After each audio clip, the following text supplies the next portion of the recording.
isma faaninaya laakiin dadku ay leeyihiin weli wasiir nooma iman ama wasiir baanan arkin sida aad ogtihiin deegaanadaasna xagga biyaha iyo aad baa mataqaanaa looga dhibaataysan yahay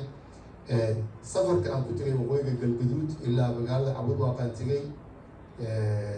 asxaab waxaan ahayd ilaa 2 baawar ka kooban hal askari oo keliya nala socday wax ciidana maana wadin tusaale ahaan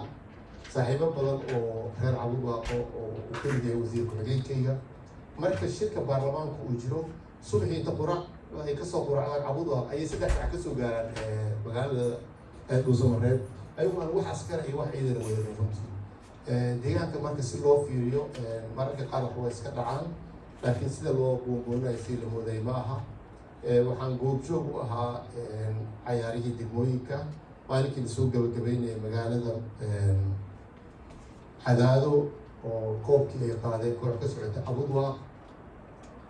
magaalada baabuurta dhex ordaysa iyo maaragtay calamada iyo waxaan isleedahay malaha cabudwaaq baa soo guurto halkan timid runtii yani dadku sida ay maaragtay isugu qalbufran yihiin ama ay u faraxsan yihiin ama ay isugu dhex jiraan runtii maaragtay xagga amniga waxbaa iska dhacdhacaan laakiin dhammaan deegaanku waa ammaan runtii xilligaas iyada ah maamulada kale xoogaa shaqaaqooyin baa ka jiray qoladan kalamaan baa waxay soo jeedisay barnaamij ay leedahay maamul goboleedyada kaloo dhan waxbaa ka socda galmudugna banooniya lagu ciyaarayaa iyo maaragtay waxa noocaas waa wax ilaahay looga mahadiyo ilaahay noo toosiyo dadka dowlad waa rabaa waxaase diidan duul qarsoon oo yiri abshir bacadle allah u naxariistay wasaaradda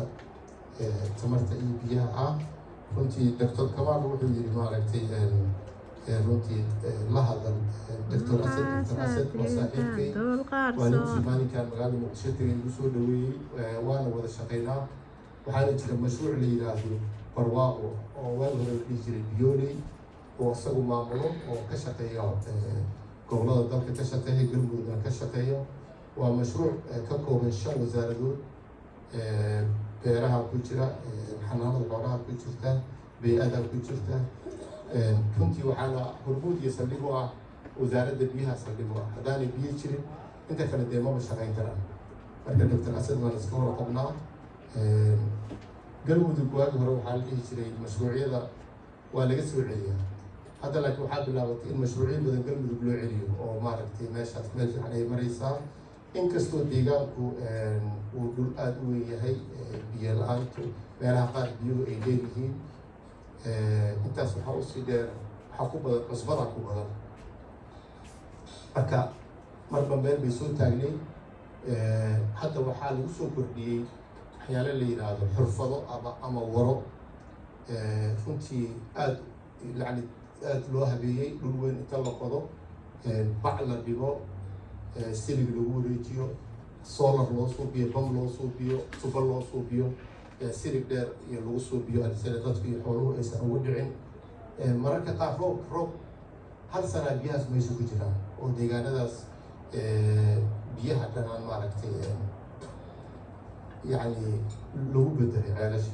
waxaa kaloo hadda jira mashruuc kale oo ah biyo macaaneyn wada insha allah tacaala oo isagan hadda aan rajeynay hadda inta barkad weyn hal mar laga qoodo oo biyaha ku xaroodaan deegaanadaas mudugta haddaa samaysan oo fiicnaan lahayd oo dhanaan oo cusbada ah waa mashruuc hadda maanta lagu ogaado lagu soo caanbixiyo qaybtiisii hore barkad weyn sida eritrea oo kale ay sameeyeen oo kale biyo celinta ah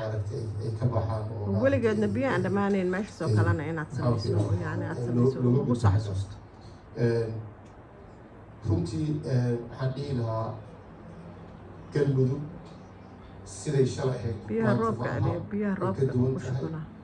xagga ammaanka nabadgelyada caafimaadka waxbarashada runtii waxyaalo badan ayaa isbedelay wuxuu u baahan yahay dalku maalgashi ayuu u baahan yahay waxaan aada ula yaabay oo yani inta la isla maalgashto dadkaas ama aan dhihi lahaa ku darsanaa la aruuriyo lacag la aruuriyo biyo la-aan iyo hoos shamiinta laga dhigo biyaha ku xaroodaan oo barkad weyn dhulkaas waa iska weyn waa iska bannaan yahay waa fiicnaan lahayd wax yar kaftamo shacabkana inay soo guraan marka casumaadaha Sweden maaragtay soo gura lacag qudaarta banaanka looguma raadiyo runtii mooskaas ayadaa laga soo guraa oo dadku qaar ay la yaabaan yidhahdaan macquul maaha ilaa indhahooda lagu tuso maro meesha dhul beereed ayaa qaraa ka baxay oo wax kastaa ka baxay everything runtii ayada lafteeda mashruuc oo ayaa laga hirgeliyey oo jaamacadda maaragtay Abuurma waxaa loo suugiyey dhul beereed aada u weyn wax walbana way ka baxaan dhusmareed gaarkacyo cadaado meel walba runtii qaraha cadaado laga keenay ma malayn kartaa runtii hadda kahor kafta baan moodaya cadaada qudaar laga soo qaado afgooyaa la geeyey laakiin indhayga markaan kusoo arkay waxaan isiri malaha waa waxbaaba ka jira marka waa dhul haddii biyo loo helo runtii barkadaa samee barkadaasayta oo shamiindo badan lagu shubo oo godweyn la faago deegaanadaas lama abuuro shirkad aa wacato beledweyne iyo jowhar iyo dhulkana la yimaada biyahana la fariiso geedka oo 2 sano ama 1 sano ay bar jiray ayaa la gataa markaas asagii xididkiisa la isla qaada markii xagga la geeyo sanadii bar kadib liintu way dhalaysaa geedaha kale oo dhan way dhalayaan marka runtii aad iyo sidii balligii oo laga dhigaayo shamiinta hoos laga dhigaayo balligii oo la dhisayo barkad loo sameeyey oo shamiinta hoos laga dhigay oo biyaha aan gurayna aan dhicin aan dhammaanaynin madaxweyne qorqor waxa ay tahay dagaalku waa af iyo adin dadka Soomaaliyeed ee qurbaha ku nool gaar ahaan dalkan anigu waan soo aaday Sweden dagaalku waa af iyo adin waxaad ka geysataan ayaa idinkaga baahan yahay insha Allah tacaala gudoomiyaha raiiskana waan maqlay runtii dardaarankiisii ahaa inaan wax qabano meelo qaar hadda sida Switzerland waa laga bilaabay marka reer Sweden waxay ka rajaynaynaa hal baako oo dawa haddaad geysaan haasbihina way yartahay runtii dad bay anfacaysaa marka insha Allah tacaala arrintaasna waxaan rajaynayaa inaan noqono dadkii ugu horreeyey hawshaas ka qayb qaato anigana waxaan jeclahay inaad iga guddoontaan fariintaas messagekaas madaxdu isoo dhiibtay oo ah dagaalku waa af iyo adin qolo walba meeshay joogto waxaan rajaynaynaa qaybta kaga aadan in ay ka qayb qaadato hadduu ilaahayna sida la sheegay waxaa la yihahdaa horumarka waa wax dadkoo dhan ay wada qabtaan laakiin dib u dhac haddaad maqashid waa hawl ummaddu ay hayd oo hal qof keliya maaragtay lagu aadiyey waxaa jirtay maamaha qofba si uu yaqaanaa shimbirkaan la yihahda xiitada waxaan maqlay waa shimbir aad u luga dhuudhuuban xiit micnaha laba lugoodoo dhuudhuuban u leeyahay markaasa waxaa lagu yidhi xiitoy cirkaa soo doonayay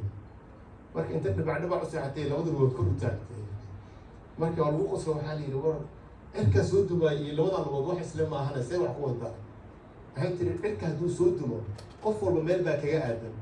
marka qof walba meesha kaga aadan hadduu ka celiyo dee anna intaasay kusoo aadaysa maaragtay labadeeda lugood maaragtay marka waxaan idin leeyahay maasha ilaaha khayr ha kaaga kulley shaqadaas meel baa nooga laakiin barkadaasayta ballig iyo barkad ka dhigtid ana aan aragno ilaahay